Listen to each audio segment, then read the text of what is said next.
السلام علیکم ګرانو کتونکو. فرمان خان وزیر د انجم پروډکشن نه یو ځل بیا پروګرام د صحت راز او صحت راز چې به موږ سره چې کوم د ډاکټر سلیمان صاحب چې کوم د ناسته ګرانو کتونکو نن سبا یو بیماري ډېره زیاته عامه شوې ده چې هغې ته ټیوبرکلوسیس یعنې ټي بي وایي. اول به چې په چا باندې د ټي بي غږ وسو نو هغه به چې کوم د نیم غریب چې کوم د هغه به مرګ طرف ته لاړه.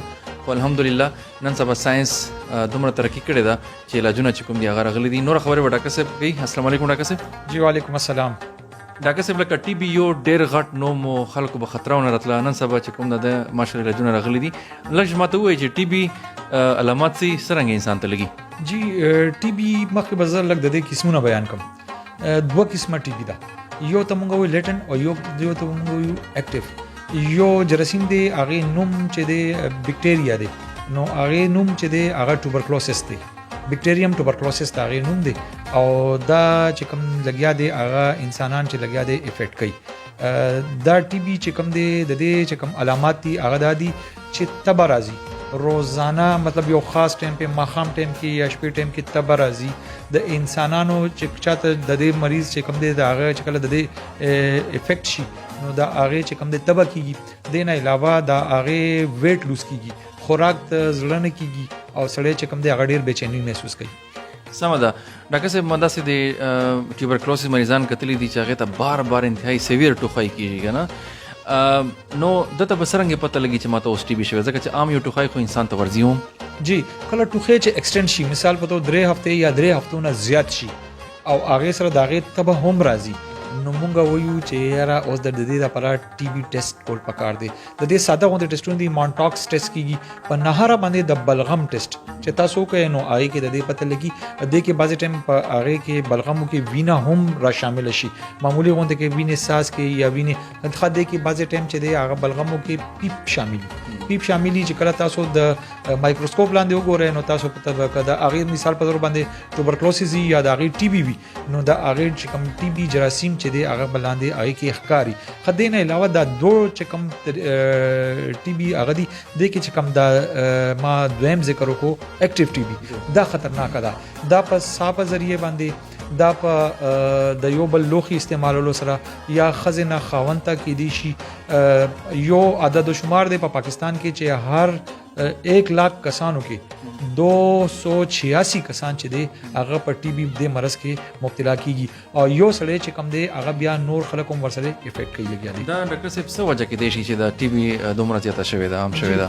ټي بي یو خو به احتیاطۍ سره انسان چې کله بیمار شي نو هغه خپل صحیح طریقې باندې صحیح ډاکټر ته چیک اپ لنځي، صحیح طریقې باندې د هغې پراپر چیک اپ ونشي، خلک یې مسګایډ کی لارې کې هغه صحیح ډاکټر ته ونشي. نن سبا ګورنمنټ چې کوم دی مختلف ادارو کې د دې علاجونه فری کړي دي. نو ټوبرکلوسیس چې کوم دی هغه یو قابل علاج مرض دی.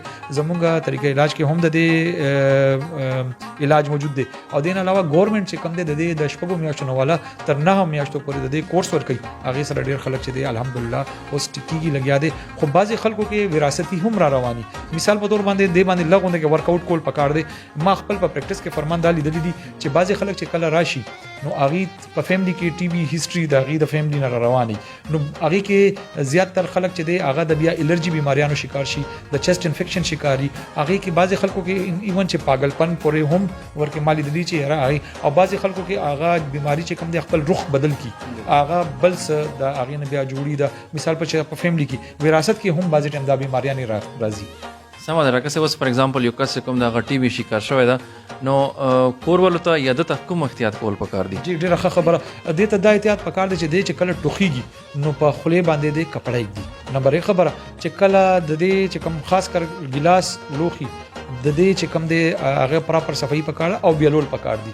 ښه دې نه علاوه چې کوم د دې چې کله د سنیزینګ کوي یعنی تاسو ورته ترشي کوي یا چیک راځي نو هغه چیک په ذریعه هغې کې هغه اکټیو انګریډینټس بل طرف ته پاس کېږي. ټي بي کې بیا جی قسمونه دي، ټول چې کوم دی هغه اکټیو ټي بي نه ده، ټول دې کې مثال په طور باندې د چې کوم خطرناک ټي بي ده هغې ته موږ یو پلمري ټوبرکلوسیس یعنی د پیپرو ټي بي، دا ټولو کې زیاته خطرناک ټي بي ده. نور په دې کې چې کوم دی د د کولمو ټي بي وي د مزغو ټي بي وي په مزغو کې اوبه وشي دلته شنټ یو اپریشن لګي شنټ لګي د تشو میچازو کې هغه چې کوم شنټ ته هغه چې کوم د باډي فلوید دغه تشو میچازو کې راځي هغه کې هم د ټي بي چانسز زیاتی خدین علاوه د اډوکو ټي بي وي سکeleټن ټي بي د ملا د اډو کې خاص کر سپیشلی ټي بي وي د کولمو ټي بي وي د ټي بي مختلف قسمونه دي خو دې کې خطرناک چې کوم د پلمري ټوبرکلوسس دی لکه سم زړه خبره کوو خلکو ډېر زیات ډېرېدل د ټي بي نه ټي بي وشوي چې سړی اوس مړ کېږي لکه صاحب نن سبا د دې علاج کیږي والله جی بالکل نن سبا د دې علاج دی د موږ چې کوم جرمني طریقې علاج دی په هغه کې موږ هم د دې علاج کوو او کوم مثال په تور باندې هغه ګورنمنت چې کوم دی د دې علاج فری کړی دی تر 6 میاشتو نه 8 میاشتو 9 میاشتو پورې د دې علاج لګیا دی حکومت هم ورکړي لګیا دی ډېره زیاته مهرباني شکریہ جی مهرباني جی ګرانو کتونکو دا ډاکټر سهیل احمد صاحب هم یو فزیشن ان حجامه ماستر چې دوی د ټي بي په حق باندې خپل کتونکو ته چې کوم دا میسج ورکړ نو ګرانو کتونکو ټي بي چې کوم دا نن سبا لا علاج مرز نه ده د علاج چې کوم دا ممکن ده فرمان وزیر ته ورکوي اجازه مخامخ